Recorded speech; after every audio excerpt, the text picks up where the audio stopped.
Hi friends, வணக்கம். Welcome to my channel.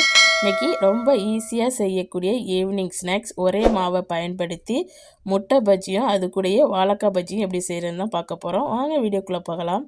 நான் இந்த முட்டை பஜ்ஜி செய்கிறதுக்கு ஒரு 6 அவிச்ச முட்டை எடுத்திருக்கேன். இதில் ஒரு கத்தி வச்சு இந்த மாதிரி நல்லா கீரல் போட்டுக்கோங்க. அப்போ தான் நம்ம எண்ணெயில் போடும்போது முட்டை வெடிக்காமல் இருக்கும். அதுக்காக அந்த கீரல் போடுறது. இப்போ வாழைக்காய்க்கு இந்த மாதிரி கட் பண்ணிவிட்டு எடுத்து இந்த மாதிரி சீவி எடுத்து வச்சுக்கோங்க. இந்த மாதிரி நம்ம வாழைக்காய் சீவத்தில் வச்சு இந்த மாதிரி ஒரே மாதிரி சீவி எடுத்து வச்சுக்கோங்க. இப்போ நம்மளுக்கு முட்டையும் வாழைக்காவும் ரெடி ஆகிடுச்சு. இப்போ நம்ம மாவு தயார் பண்ணிக்கலாம். ஒரு மிக்சிங் பவுலில் 2 கப் அளவுக்கு கடலை மாவு சேர்த்துக்கிறேன். அதே கப்பில் 1/2 கப் அளவுக்கு அரிசி மாவு சேர்த்துக்கலாம். இப்போ ஒரு 1/4 டீஸ்பூன் அளவுக்கு பெருங்காயத்தூள், அது கூடயே 1 டேபிள் ஸ்பூன் அளவுக்கு மிளகாய்த்தூள், உங்கள் காரத்துக்கு ஏற்ப சேர்த்துக்குங்க. உப்பு தேவையான அளவு சேர்த்துக்குங்க. நான் 1 டீஸ்பூன் சேர்த்துக்கிறேன். தண்ணி சேர்க்குறதுக்கு முன்னாடி மாவை இந்த மாதிரி நல்லா கலந்துட்டு கொஞ்சம் கொஞ்சமாக தண்ணி சேர்த்து மாவை கட்டி இல்லாமல் நல்லா கரைச்சி எடுத்துக்குங்க. கொஞ்சம் கொஞ்சமாக தண்ணி சேருங்க, ஒரே நேரத்தில் நிறையா போயிடும். அதனால் கொஞ்சம் கொஞ்சமாக சேர்த்து கட்டி இல்லாமல் மாவை நல்லா கரைச்சி எடுத்துக்குங்க. பாருங்கள், கட்டி இல்லாமல் நல்லா கரைச்சி எடுத்தாச்சு. இப்போ இந்த மாவு கூட பேக்கிங் சோடா சேர்த்துக்கலாம். ஒரு 2 பிஞ்ச் அளவுக்கு பேக்கிங் சோடா சேர்த்துக்குங்க.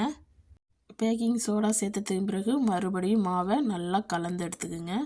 இந்த மாதிரி இப்போ நல்லா கரைச்சாச்சு. பாருங்கள், மாவு இந்த மாதிரி இருக்கணும். ரொம்ப கட்டியாகவும் இருக்கக்கூடாது, ரொம்ப தண்ணியாகவும் இருக்கக்கூடாது. இப்போ நீங்கள் ஒரு ஸ்பூன் எடுத்து உள்ற போட்டிங்கன்னா இந்த மாதிரி இருக்கணும். ஸ்பூன் தெரியக்கூடாது. இப்போ நம்மளுக்கு ரெடி ஆகிடுச்சு மாவு.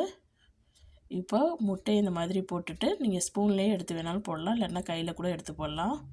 நல்லா எது வேணாலும் எடுத்து இந்த மாதிரி நீங்கள் போட்டுற வேண்டியதான் எண்ணெயில். இதே மாதிரி தான் வாழைக்காய்க்கும் 2 பக்கமும் நல்லா நனைச்சிட்டு இப்படி நம்ம எண்ணெயில் போட்டு எடுத்துக்கலாம். இப்போ ஒரு கடாயில் எண்ணெய் விட்டுருக்கேன். எண்ணெய் நல்லா சூடானதுக்கு பிறகு அடுப்பை மீடியம் ஃப்ளேமில் வச்சுட்டு இப்போ நம்ம ரெடி பண்ணி வச்சுருக்க முட்டை எல்லாத்தையும் ஒன்று ஒன்றா நல்லா மாவில் போட்டு டிப் பண்ணிவிட்டு அப்புறமாக்கி இந்த மாதிரி சேர்த்துக்குங்க.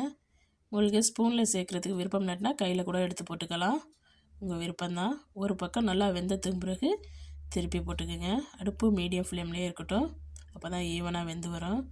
இப்போ ஒரு பக்கம் வெந்துருச்சு. நல்லா பரட்டி கொடுத்து 2 பக்கமும் ஈவனாக வேக வச்சு எடுத்துக்கோங்க.